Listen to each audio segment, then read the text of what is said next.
Well, first and foremost, I want to share some good news that we have a full house today, and I'm looking at you and I just believe that everything's going to be fine. So let me reinforce this impressions by inviting an inspirer or the founder of the Kyiv International Economic Forum, Vasyl Khmelnytsky. So please, and surely we have war, we have a lot of challenges, and so that nobody would have doubts about our victory, even though I don't think there's anyone among us who have doubts about our victory, just as anyone else. So let's also invite Oleksandr Usyk with us.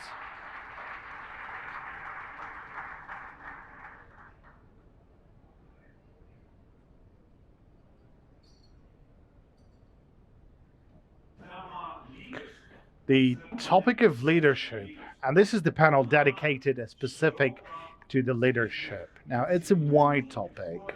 You can approach from different directions to that topic. For example, if you'll ask a question, why am I serving as the moderator for this panel? And then it's pretty clear because I'm the head of the media group, and for the first time, I see TV2, STB, and the new channel, Novy Kanal. They are remaining the top 3 channels in Ukraine.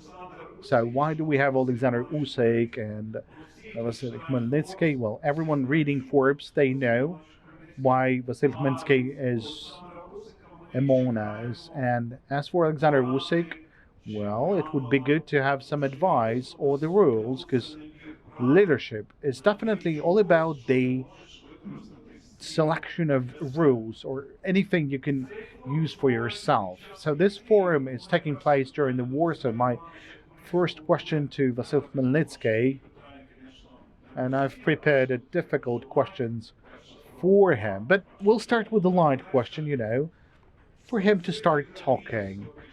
The peculiarities of leadership at war. Does that change in any way? Maybe anything new was added to that, or we can tell for sure what has changed in terms of leadership. Well, I will start with the leadership. Leadership is the skill to be up to the challenges, and there's so many challenges for our country, and I believe that whenever you are working, wherever you are working, but if it is in Ukraine, if you're a teacher, you teach children, or you're a doctor in a hospital, or you're a businessman producing certain products, paying taxes, supporting the team, that's the leaders who stayed in Ukraine, and that's a powerful asset. As for me, I'd say that the first 6 months, they were very difficult as I was feeling a lot of stress. I couldn't even read books, and I like reading books. And you read 20 pages, and then you want to remember what were you reading about, and you couldn't remember it. And I had this feeling of injustice in the beginning of the war. But then, after some time, you no longer have this stress or this feeling of anxiety. But then I kind of pushed that aside, because if you're having stress or anxiety, you're not helping your country. So I'm kind of keeping myself focused. This week we have signed a contract with a foreign company, and they will be constructing a factory in Bila Tserkva. They will be creating new jobs. And over the period of war, we have signed 3 contracts like that. That means 3 factories. And then I read about this new trends for the market, and that will help Ukraine for sure. This new trend is that all these production facilities that were constructed in China, they're not very effective. And now the foreigners, they are searching for the opportunities to relocate those factories closer to the consumers. And in Ukraine, we can offer some very good locations.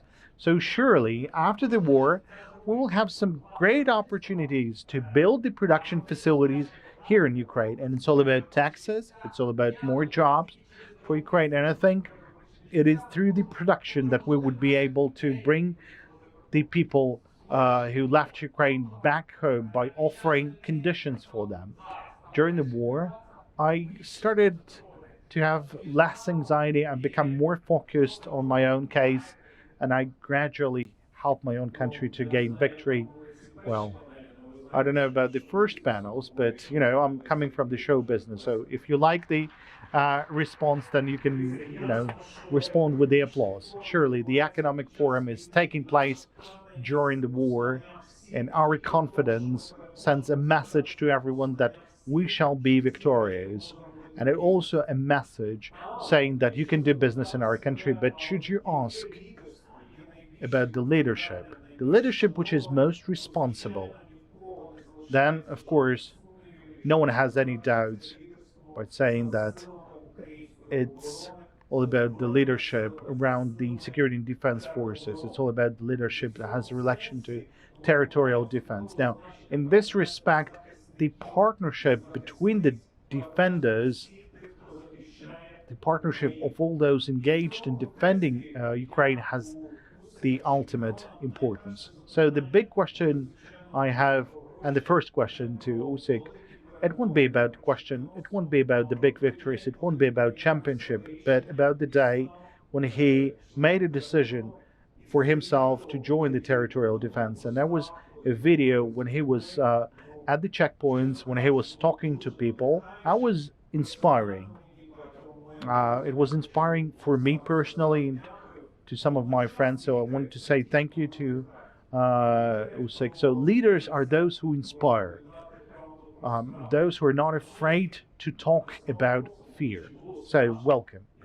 So did you have any fear? How did you make that decision? So anything you keep for yourself after that period of time? Well, thank you. I do feel a bit of anxiety and stress at such a major events like that, because that's not my area of expertise, but I'm learning.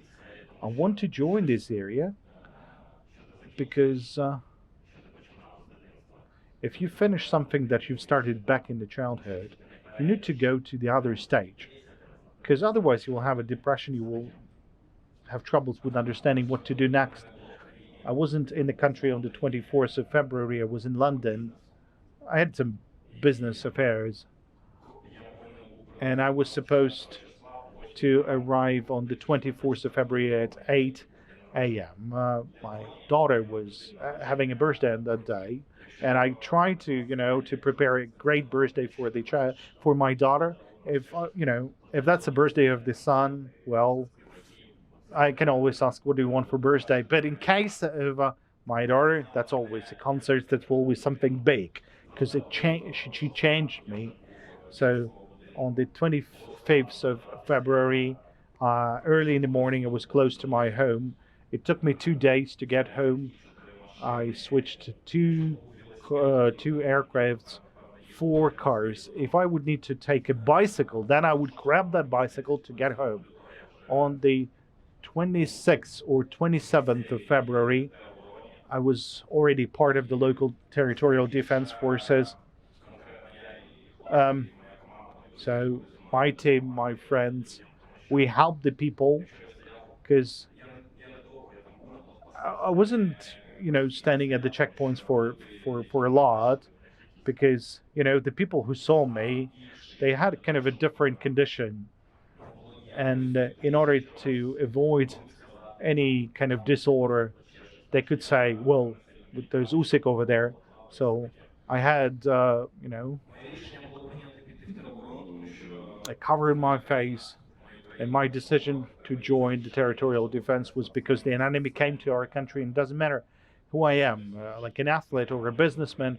First of all, I am the citizen of Ukraine. I have to protect my country. So everyone who lives in Ukraine, who consider himself Ukrainians or herself Ukrainian, everyone who with the passport of Ukraine, he or she has to defend the country. It's the obligation of a man to do that. When we came to the hospital in Lviv, we saw these men who were defending the Mariupol. They were the first one to arrive to the hospital, and we started talking to them, and they were saying like, Alexander, you have to do boxing. You have to, to participate in the revenge. You have to tell the whole world what is happening here, because you have a great global audience. It was difficult to take that decision to leave the country because I wasn't thinking about boxing at that time. I had thoughts, and I talked to my promoter, Mr. Krasuk, saying that let's talk to the organizers. Maybe I will leave behind all these mm, champion belts, and then I will do the boxing once again. I will win those champions belts once again.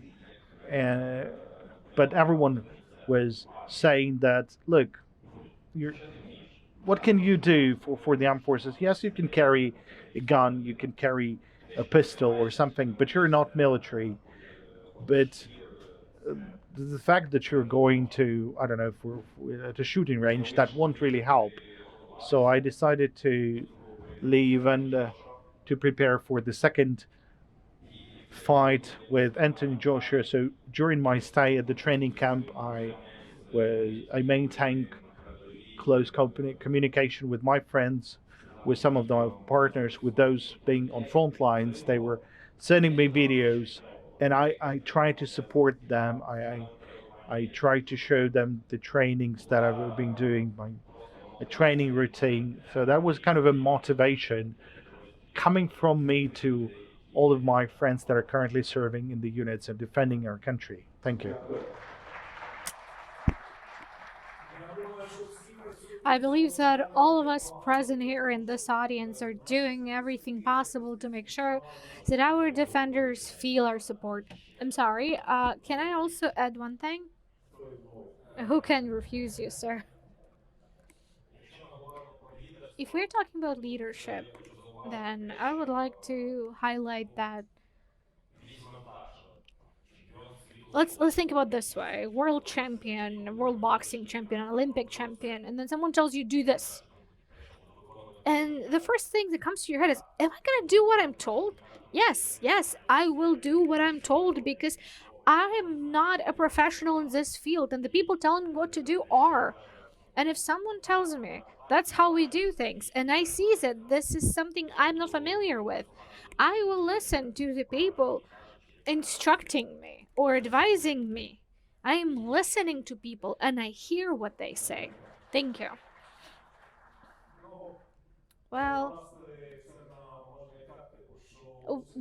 how we can interpret this is because Usyk will never ask why counteroffensive is going so slowly, right?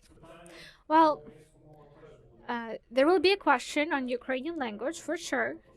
You know, I am a TV person, that's why we usually announce things that are about to happen.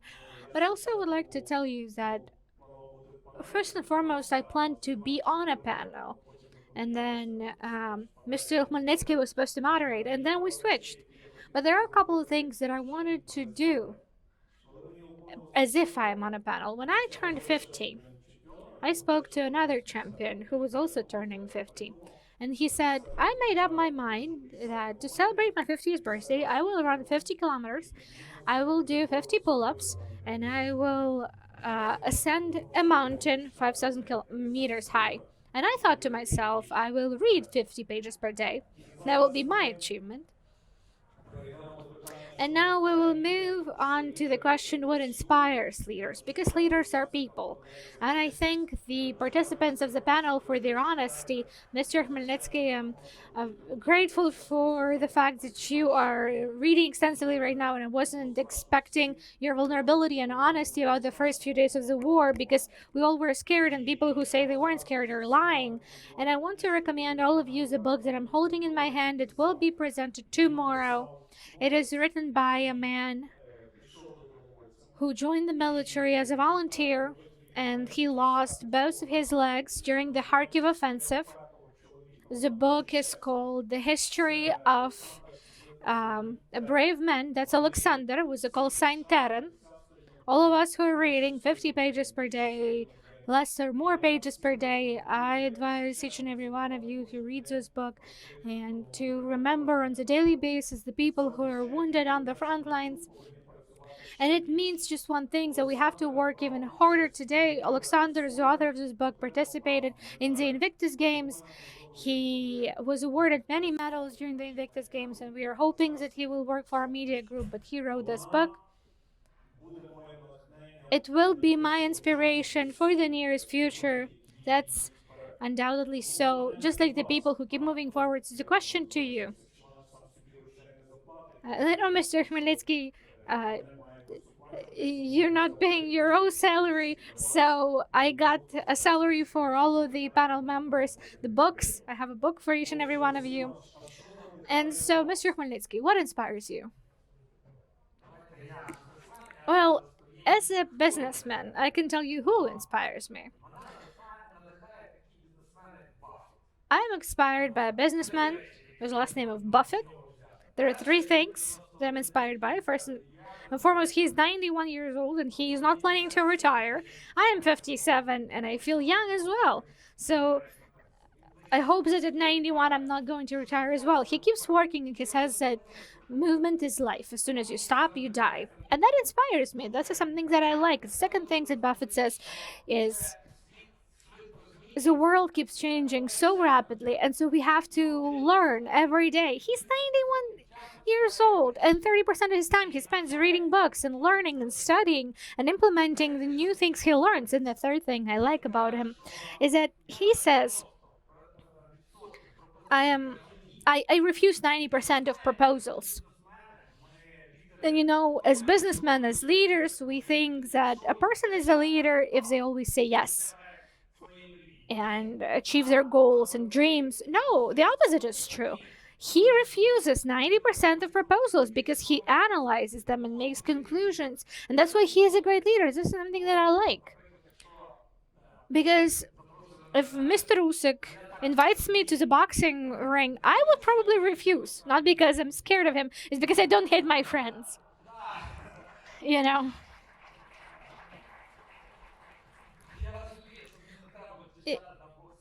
But I also understand that I should not spend time on boxing.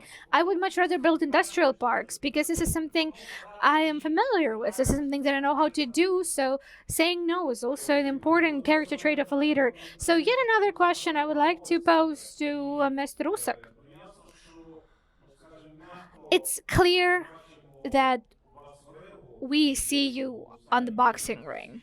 And your last boxing match was a testament that very often when your competitors cannot achieve fair victories, they try unfair methods. They underestimated you, that's for sure. But what inspires you? Are the people inspiring you changing? Or who do you look up to when you train? When you're in territorial defense, who were you inspired by? Who were you thinking about?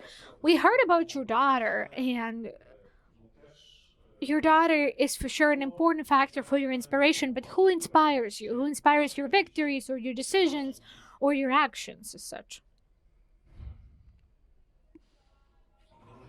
My wife, probably. Katerina. For many years, we have been together. We met when I was 15 years old. We went to school together, and I told her that you will be my wife. She laughed at that statement. She was like, sure. But I was on the path towards my goal, and I'm also inspired by great athletes. And since early childhood, I dreamt. I was born in Simferopol. I lived there for 6 years, and then we moved to Chernihiv Oblast. That's my mother's motherland. That's a village that's 300 kilometers from Kyiv. But I didn't see any prospects there. I was working on a farm. I was raising cattle, and I thought, wow, it would be so great to move somewhere, to see the world.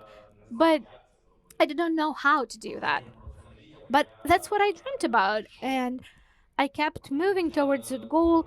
When we returned from Chernihiv Oblast to Simferopol in 1999, I played football and did martial arts when I was very young, but when I went to play football, we didn't have any money to pay for that. But my father inspired me greatly.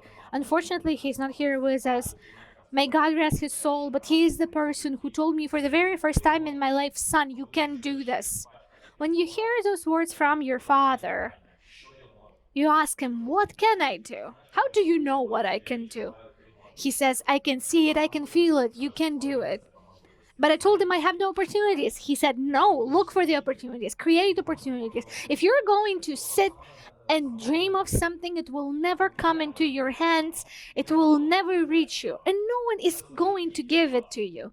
Everything depends on you personally. And so the first person who inspired me, and the memories of him continue to inspire me. His simple words, you can. And then there was Muhammad Ali, not as an athlete, but as a person who fought for what he believed in, for what he has to contribute to the world, for his rights, for his religion, for his sport, for his rules. There is a rule in boxing called Muhammad Ali rule, when between the boxer and the promoter there's a contract in place, but it cannot last longer than 5 years. This is the law of Muhammad Ali. I don't know when it was implemented, but it is in place. You cannot sign a contract longer than 5 years. And this is a bad thing because it is slavery of sorts if you sign a longer contract with a promoter. And other people, like Usain Bolt, who is an Olympic running champion, a track champion, he has a very interesting history. He has said that he was training for 4 years to become an Olympic champion, and he has done it in 10 seconds. And you only see the 10 seconds, you didn't see the 4 years that it took him to get there. My friends inspire me. My friends who tell me, yes, we will do this. My friend who quit smoking. My friend who changes old habits because they are in the way. Resilience, our resilience, forces us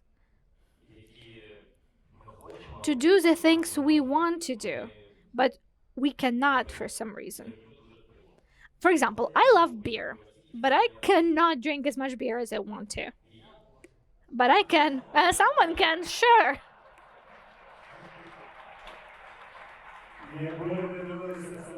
If you were watching this on TV, we would have some beer on the screen right now. I limit myself in certain things because I know that it can make life much harder for me. If I know that I have to get to the 5th floor and there's an elevator, I will think about whether I should use the stairs or the elevator. And sometimes I walk the stairs because I tell myself, you have to work for it, Sasha. You have to work for it. And there are many other things that I force myself to work for. Each and every one of us has to look after ourselves and take care of ourselves because everything depends on us.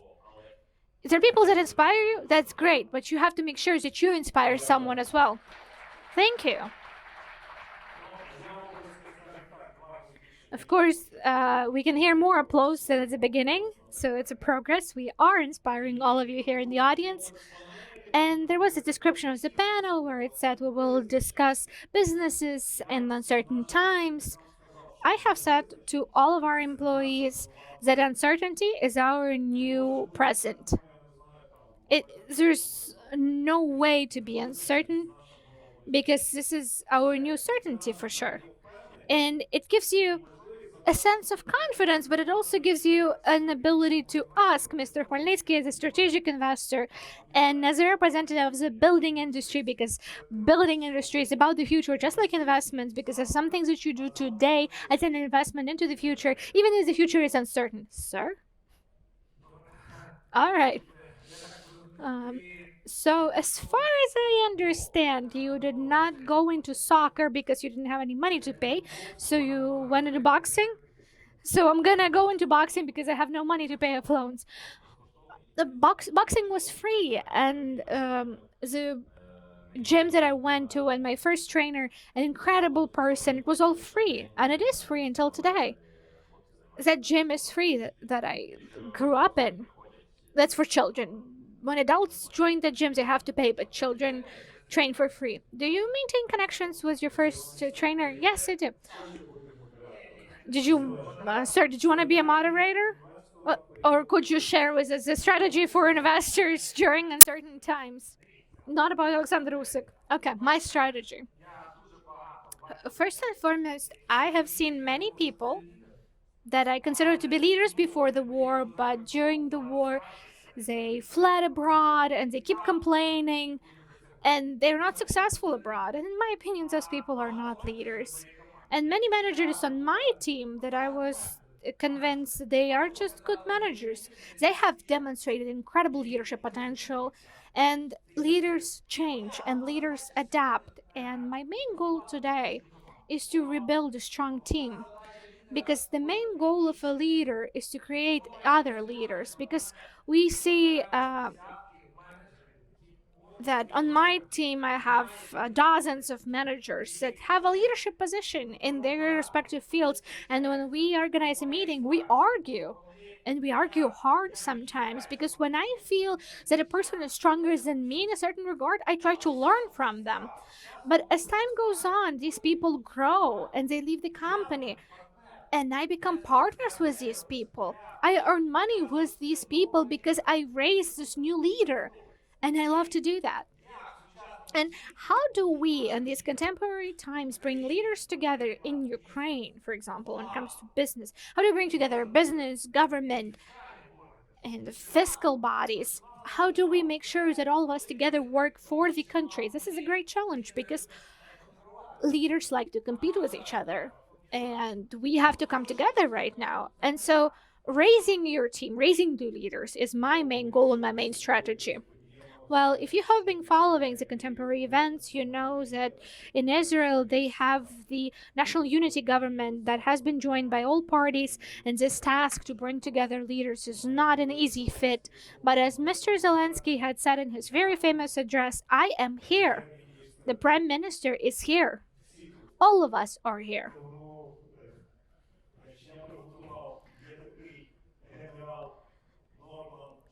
There's a general, Norman Schwarzkopf, who has said that leadership is a potent combination of strategy and character. But if you are forced to abandon one of those things, abandon strategy. So the question is to Oleksandr Usyk. You have already heard about his stubborn nature, his stubborn character. The book by Alexander Taran is called The Story of a Stubborn Man, as you remember.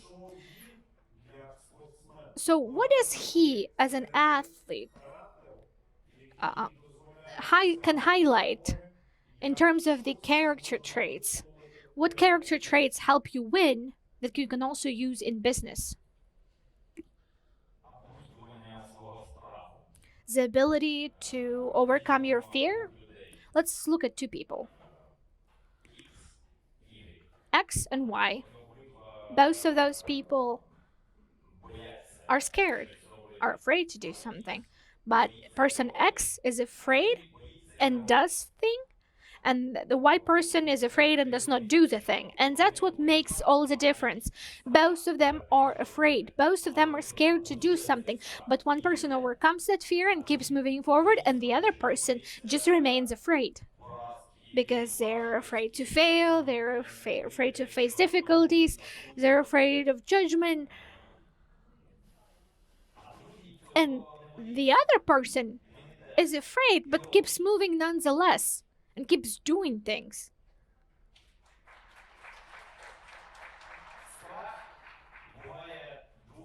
There are two types of fear in this life. Two kinds of fear. Is when you're really, really scared to do something and you don't do it. And the second is when you're really scared and you do it, nonetheless. Both of the things are fear. We have this very famous saying, the eyes are scared, but the hands keep doing. If you have paid attention to the fact that we're speaking Ukrainian, is very important, because I think that a very important trait of a new time leader is the abandoning of Russian language and Russian content. I have spoke to Mr. Usyk a couple of times. I warned him about this question because Mr. Usyk turned towards Ukrainian, started speaking Ukrainian not on February 24th, but it's about inspiration. And so before we move to the next block of our discussion, I would like to ask, and I'm once again extremely grateful for your honesty and vulnerability, because if you are later on asked about what was significant about this panel, I hope that you come up with the word honesty and vulnerability, because I was not expecting that from our panelists, to be honest. But if someone will tell me that we have to exercise in the morning and that will affect the audience, it would also be great. But I want to go back to Ukrainian language. Was it hard? Was it easy? And who helped you? Yeah, I did not switch to Ukrainian language not on the February 24th. I have started speaking Ukrainian before that at home with my children. Before the Olympics, I gave interviews in Ukrainian. I have inserted my language. But most of the time, the people I have spoken to, 70% of those people, they used Russian language. But now things are changing. And for me personally, specifically for me, I really wanted to make this switch because it's a national language, right? I didn't want that to be only during the interviews. I wanted to use Ukrainian at home and make this switch completely. And so February 24th did help in this regard. But you know that people who speak Russian, some of them have this fear that they will be judged for saying the wrong thing or for making the switch itself. Every one of you present here in this audience have a couple of pairs of shoes. Is that correct? Yes. You switch your shoes from time to time. Yeah. And so when people judge you for making the switch, yes, I switch things. I switch things up. I wear different shoes. And I switch things in my life as well. Those are just hateful words that have nothing to do with you. And they should not affect you in any way. They should, on the opposite, motivate you. And so to do something, you just have to get to it. There's nothing hard about that. Oh, he told me how to do it. He told me that it's easy. Yeah, it is easy. Today, I don't consume salt. Yes, that's it. I'm gonna do it. Tomorrow, I'm not gonna consume sugar. And someone tells me I'm gonna be better tomorrow. He wakes up, he goes to bed, and he doesn't wake up. So he does not become better. So I will become better today. I will become better now. And I will be better with each upcoming day. I had a lecture yesterday because when you're a leader, you have to fight with yourself, but yesterday's version. So yesterday you were a leader, but then the next day comes and you need to fight for your leader once again. So thank you for this 10 seconds, by the way, that will serve as a great example. But the problem is that there's something. Well, Oleksandr mentioned his wife that inspires him, and we are friends with Vasyl Ivanovich for many years. But just recently, he sent me a message with a photo, and that was never the case before. I was opening the photo, and Vasyl Ivanovich was standing in a building, the one close to the buildings where the people were killed, and he invested like 10 to 15 million dollars into that building. That was in Lviv, close to the Strisky Park. That was a great place. So Vasyl Ivanovich was standing in front of this building, well, saying the people were killed, the building was shelled, and I guess he wanted to say that he's alive, but because there was no message. But then a question: the building was shelled, it was destroyed, but then what?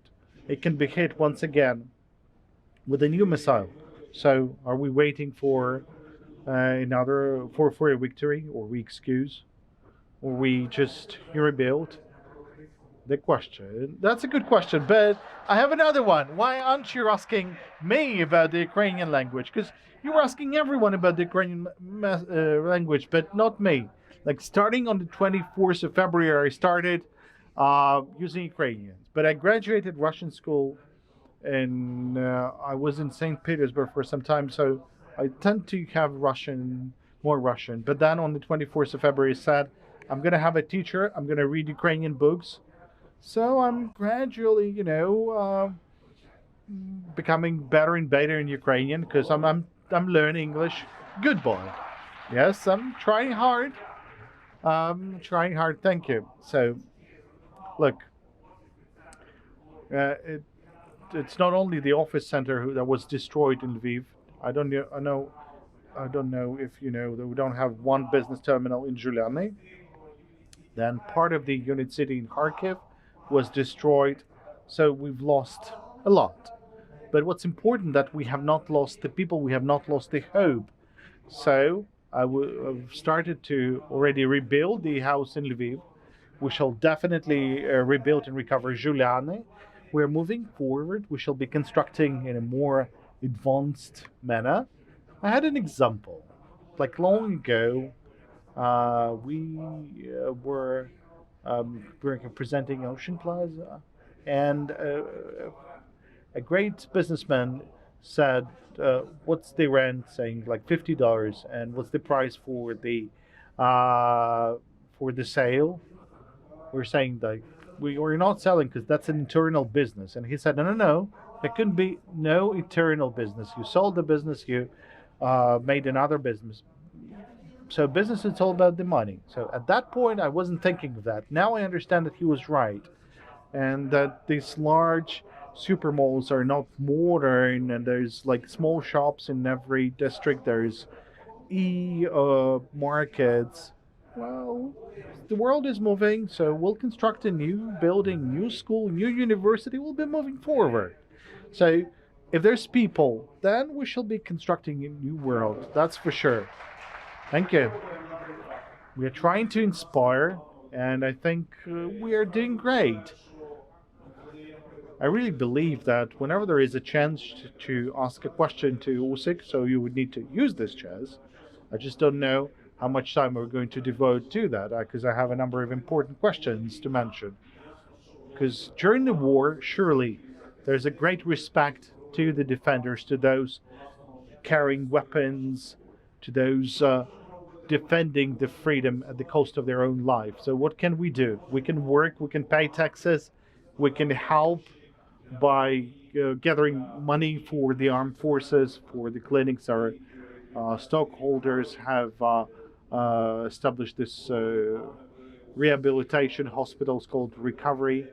So it would be good for Usyk to visit us, but Usyk has already mentioned that he is visiting all the hospitals except for us, for ours. Then Usyk is the ambassador of United 24, which is the president's initiative, and their task is to talk about victory and to talk about the unjustified aggression of Russia, as well as the atrocities committed by the Russians.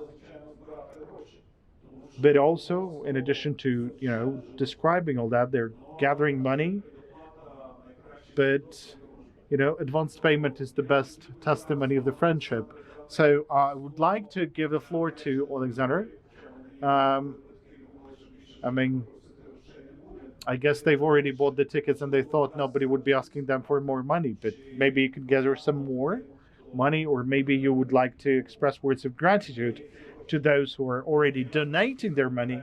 But surely everyone will ask, like, Usyk is a millionaire, maybe he would be able to, to join the bank, let's say. Well, first I'd like to extend words of gratitude to United 24, to the team, to the president for inviting me, and I agreed.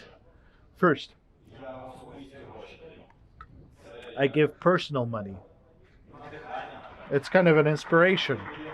So this building that I was planning to have, we were gathering money, and we are planning to recover the other buildings so that the people with no apartments who lost their houses would be able to return back home as soon as possible, in order to bring them this warmth once again that they deserve. I'm going to give you a story. We, together with Yaroslava, and she's here, by the way, she's helping a lot. I thank you, Yaroslava. So when we went to Irpin in order to discuss the recovery of that building, yeah, I've selected that building on a random basis. I was sent with a number of buildings that we need to rebuild. I made a screenshot of exactly that building. And when we went to see the building, in the basement of the first floor of that building, there was a boxing kind of a gym of my friend. And he was shot dead because he was defending Ukraine. Alexei Jankivsky, a great guy, great person. Why it happened so? He was defending the country. He joined the light and not the darkness. When we saw the building and the amount of money needed to rebuild this, I said, like, look, I'm going to give you that amount of money. And the people were saying, look, we need to gather some money. I said, no, this is my personal contribution. And the money that I offer as donations, as volunteer support, I'm not saying that. I don't need this. I don't need for anyone else to know that, oh, he's such a great guy. Well, I don't need that kind of inspirational words, well, in that manner. Because it's not something that would lead you to the closed basement. Why? Because when people are praising you, well, it makes you relax. Like, look how good he is. And then he starts to get proud. He starts to get even more proud of himself. And this pride is closed. You're a great guy, something like that. But look at the mirror. You're not that great. You have to work. Now, in my case, the leader has no right to be greedy. The leader cannot be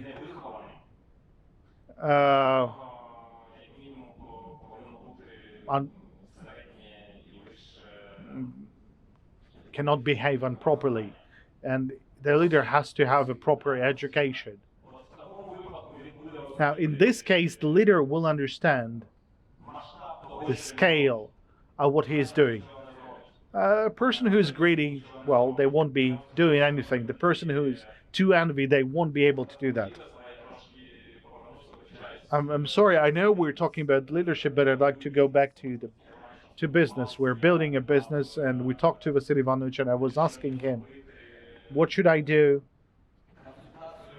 I was asking for an advice by an expert. I'm constructing a factory in Ukraine, so I create jobs, me and my team. So we're doing that now amidst the war. I'm investing money to recover what was damaged by the war.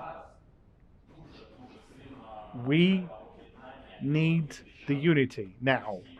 We need to have this understanding that we're moving in the same direction. We are all Ukrainians, so we shouldn't be dividing, but instead we should get united. We should help one another. We should inspire one another. If we'll listen, if we'll be saying or poking one another, like, hey, I've done this one and you've done only that one. No. Everyone will have to do whatever they are capable of doing, but they have to do that constantly. There has to be a constant movement or motion. Well, surely the conversation about leadership would have to go to values, because the leadership cannot go without values. But if we have a leader of the country who's defending the freedom, the right to live, and on the other hand, we have a leader of the country, they're taking the lives. They're saying that there is no right to freedom or to life. So there's light and there's darkness. Because or there's different people, I would say. I'm having just a couple of words about the church. He's a Greek Catholic. He was in a hospital. So he had a surgery by a doctor who was relocated from the occupied territories, and they started this conversation that everything is not that evident. But look, it's all simple. Our heroes are defending the Ukrainian territory. The question should go to those who crossed the border. And the war, it's truth. Everyone saw missiles. Everyone went to those cities that are shelled by those missiles. So it goes us to this point that Oleksandr Usyk has already mentioned. It's all about tomorrow that might not happen. So I think the responsible leadership, it has to have not only the partnership, not only the understanding that if something is not happened, or you would need to cross that to make sure that it's easier for the next generation. It's the testimony that you have to make in order to make sure that everything is perfect with your cases. It's great if you have not 1 million or 10 million, but 100 million. We're not counting, someone else's money. So Oleksandr and Vasyl Khmelnytsky both have 3 kids. Now, in this respect, going back to the testimony, I would say that we would need to make it. We have to be honest that we'll get a victory, that you'll need to do morning exercises, even though Usyk is not mentioning about morning exercises. So, do you have it? And what would be? Do you mean kids? Yeah, well, children, Ukraine. Look, 10 years ago, I was a billionaire, then multimillionaire, then a couple of millions, then having small and medium enterprises. So I guess my children will have a big debt. Okay, what do I have to offer? Look, I have my senior son. He knows the rules. So there would be nothing left for the children. That's something that I've already told them. I can give knowledge, I can give moral support, I can teach them something in business. And I think that's great, because if the children will understand that they will get 100 million, there's no motivation for them to work. Let me give you an example. My junior son was working in a cafe. He was like 11 years old. He was working, and he got like 50 hours per hour. So you work for 2 hours, you get 100 hryvnia. I came to take him home, saying like, let's go home. And he said like, can you buy a juice? Like, you buy the juice. Look, it's 18 hryvnia. Look, when he earned the money by himself, the value of that juice is absolutely different. And if the father will be, paying the value would be absolutely different. So I teach them to live properly and to think of the long-term perspectives, because it's very good. It's all about your reputation. It's your team. It's your respect. And I teach my children that business is great, and earning money, creating jobs, it's great. Creating team, it's also great. So they have to earn money by themselves. They have to build future by themselves. And as a father, I'm ready to support, but only with the advice. So I'm not planning to leave them any money. I'm gonna spend. I have 2 projects. I have the industrial park and high technology park. I'm planning to build like hospital and universities in order to leave something behind myself. So that's my kind of plan. Oleksandr, what about you? The same. Look, I have a similar situation, because I have an ordinary, family, father, mother. They were working in a factory, were in construction, security. My father was a military. So I want to give the children not what I didn't have, but what about what I didn't know? And this is something that I still learn. I still learn about something that was taught at the school or at the university. This is something that I'm doing now, because when I was studying at school, I understood that someone had a Snickers, or but I had no, so I need to earn money. So I started working like 12 years old. So I have this desire to work.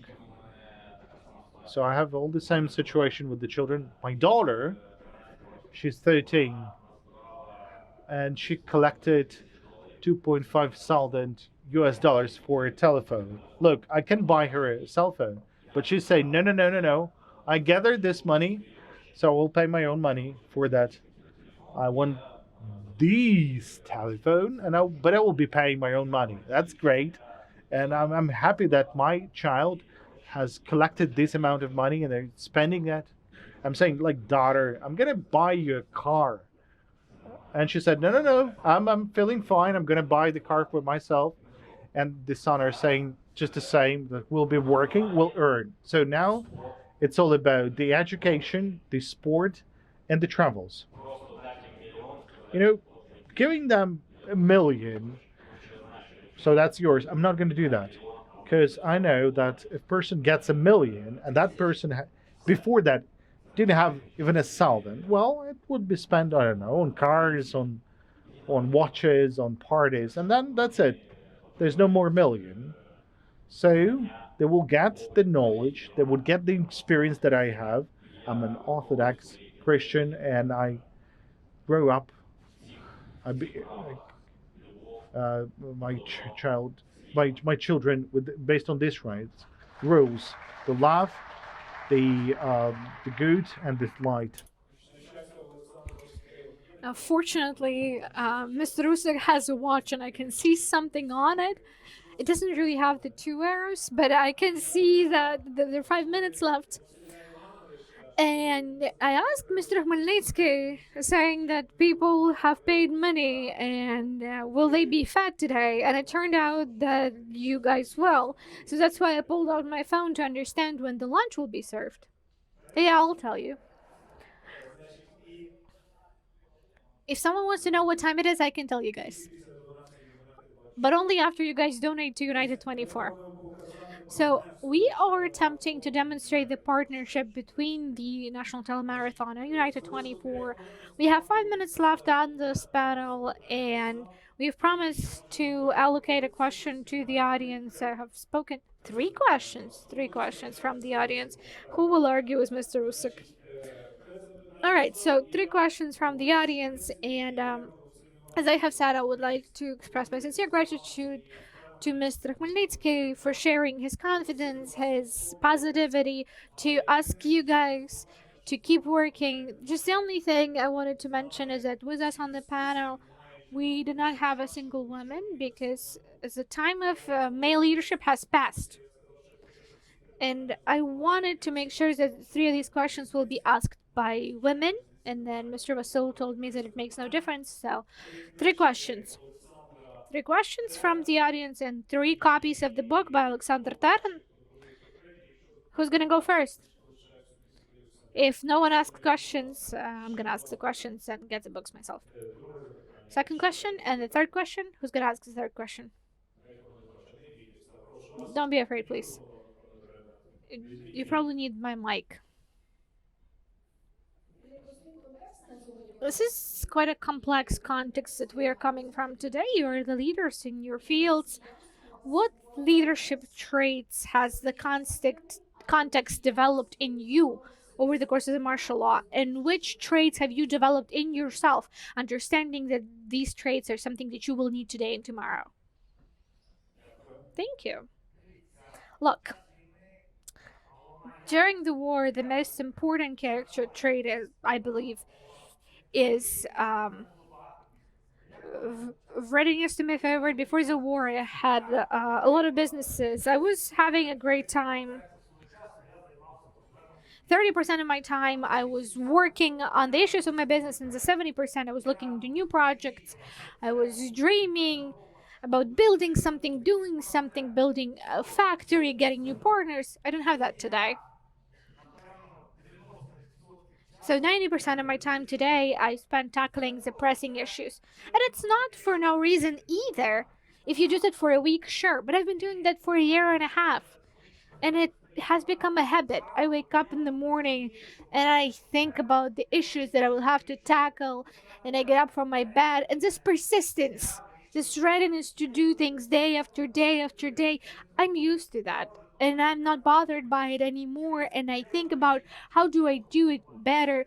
I started dreaming to build things in a year and 2 years and half a year. And I'm building plans despite I want us to win for sure, and I want the war to end tomorrow. I dream of it. But I start building plans despite that. Even if the war does not end in a year, I will do this, this, and this. Persistency is a key character trait, especially during the war. Thank you, Mr. Usyk. We have to learn to not be afraid to take responsibility. This is very important. Why is that? In life, people have different religions. Some people are atheists, some people believe in God, but there are rules, the rules of the universe. If you make decisions, you specifically make decisions for yourself, God, the universe, whoever you believe in, whichever force you believe in, will help you.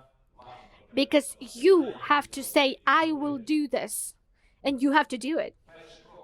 The first step is always difficult. You don't know where you're moving towards. When I meet these great people on the boxing ring, whether it's a training match or an actual boxing match, I see a person that's 110 kilograms, over 2 meters tall, and I think to myself, Jesus, Alex, what are you doing here? I'm being completely honest. That person is swinging past me, and I can feel the breeze reach my face. Of course I'm scared. And I think to myself, Jesus, what if I lose an eye? But I also have some skills, right? I have skills. I know how to hit. I know how to protect myself. And so overcoming this fear, this feral fear, and you start fighting against these giants, it's the same thing.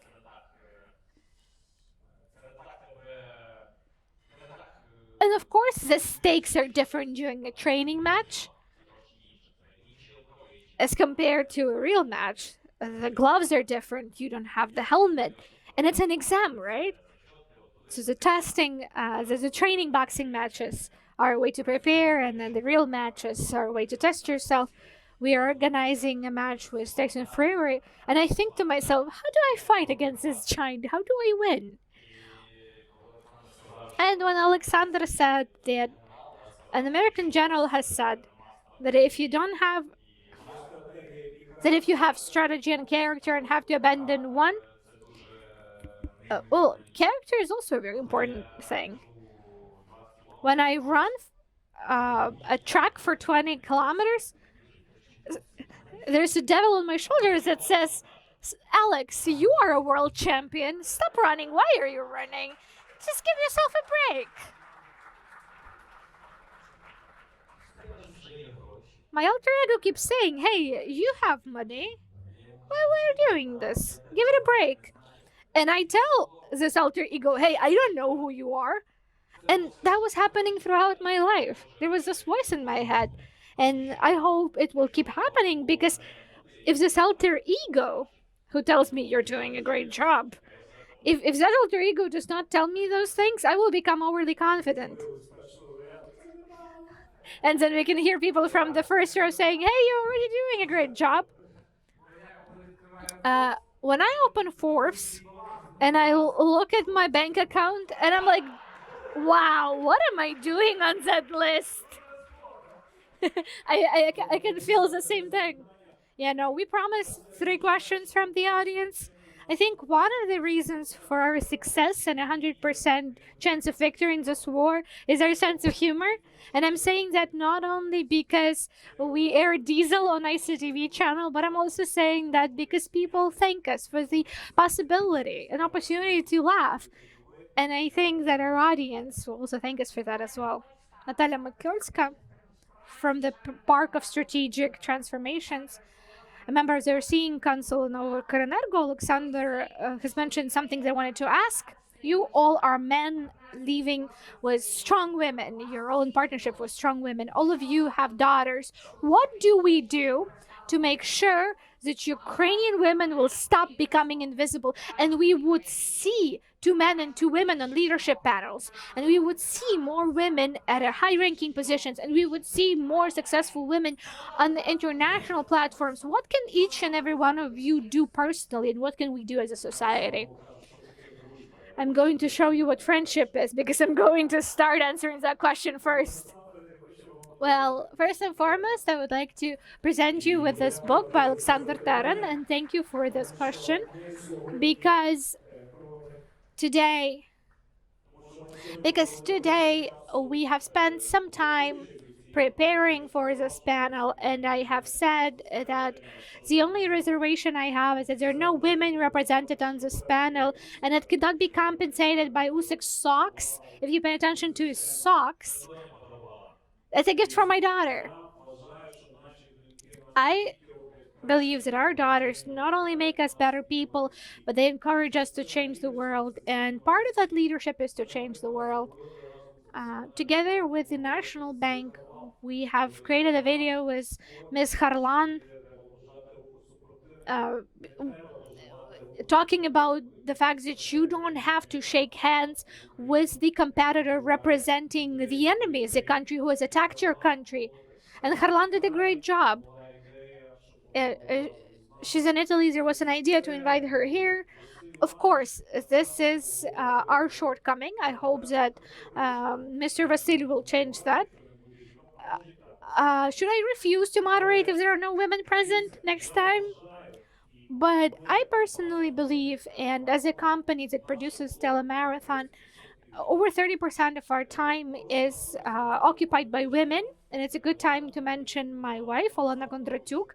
She's one of the people behind the law that created quotas for female representation in political parties. A lot of people were saying, oh, we don't need quotas. No, quotas brought women into politics. And we have created the project New Leaders. Most of these small communities where there's nothing to steal, almost all leaders there are women. As soon as there's money poured into those communities, that's when men come in. And even more so, if we look at who is the leader of the community, who is the prosecutor, most of those people are men. And I really hope that the presence of women in government decreases corruption, increases our success. And I'm extremely proud of our female defenders. And people stopped laughing at the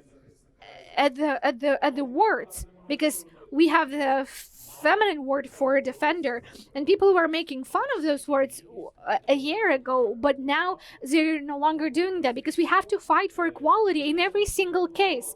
The only thing that saved us is this: we have Usyk with us here because everyone loves him, and so you asked this question only towards the end, because if you have asked it at the beginning, people wouldn't laugh as much. Thank you, Alexander, for being here. If you wanted to add something? Yeah. If you're asking what should we do to make sure that there are more women, we have to love women. You don't have to understand a woman, you have to love her. And then a woman has to understand the man. Only then it works. Because when a man says, oh, you don't understand her, yeah, you don't have to. Sometimes she doesn't understand herself at all. And so the women that inspire us, like my wife, Katarina, I thank her so much for that. But if, as you're saying, she will occupy like a governmental position or something, it will change because I will inspire her, but now she inspires me. And speaking about my wife specifically,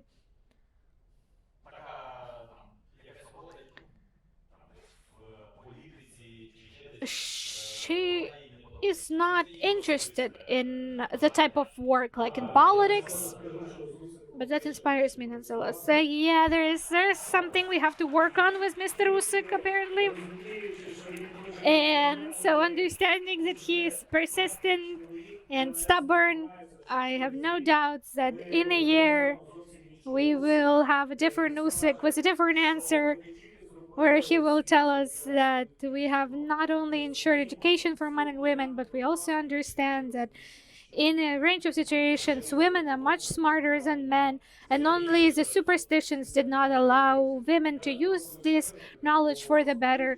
I'm trying to sort of round up this conversation. Have you seen when someone hit me in the crotch, got to approach the ring, and she patted my head and I stood up? The third question. I'm honestly scared now. After Makolska, it shouldn't be scary because there was a question for women already. And it is clear that I'm delighted by the fact that all of you are here today.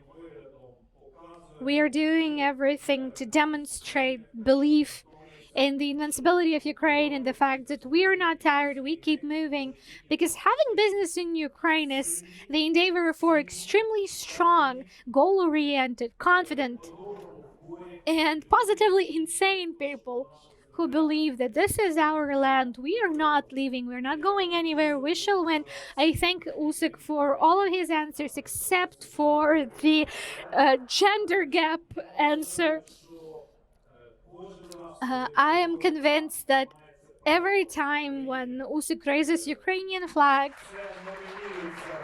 it is not measured by money, and I would like to thank you for the fact that you don't listen to your alter egos that tells you to stop and relax. No, keep working, keep being unbeatable. Mr. Khmelnytsky, thank you. I really wish you to be on the front page of Forbes as well, and I really hope that Kyiv International Economic Forum will make sure that there are more people present on the pages of Forbes, but a real leader can share their accumulated wealth, their skills, their experience, their knowledge, and maybe that is happiness. Well, sure, you're no longer a billionaire but a millionaire, but you're happy. Almost billionaire, almost. So no third question? No, let's not do the third question because I realized that after everything that we have heard, I'm going to give this book to you. Oleksandr Taran is a great person. He also hears this voice saying him to maybe relax, but he's extremely stubborn, and I would really want you in a time of doubt to remember this guy who lost both of his legs, and that will convince you to keep winning. I'm so sorry, but someone may tell me, haha, they said 3 questions and then they did 2 questions. Well, let's have the third question, but book is mine either way. Okay. Good afternoon. Good afternoon.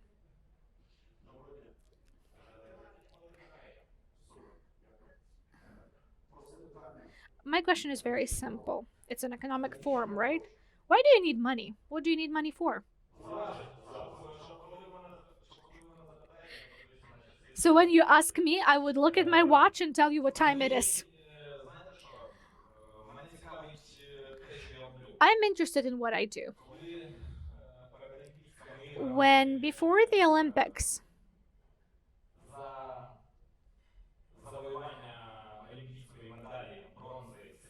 when the bronze, silver, and gold medal on the Olympics, Ukraine usually has certain financial incentive for the athletes, right? And then it was like a couple years ago, it was 1 million hryvnia, $125,000. So 3, 4, 5 people who I spoke to said, wow, look, it's $125,000 for a gold medal. That was a mistake because people think about the money, not about the gold medal. I think about the gold medal itself. I think about this great success, about this mission success. And the mission success will be rewarded eventually. And this this reward is just something, an added value to what you have done, an added value to your success. With my money, I can help myself, I can help other people, I can create things. This is a tool for living, nothing else. If you don't have self-discipline, then that money will harm you. If you do not know how to spend money properly, where to invest into, that will definitely harm you. Why do I need the money? I needed to spend it to build. And for some of the money just to be in my bank account. It's nice to see the numbers. Thank you.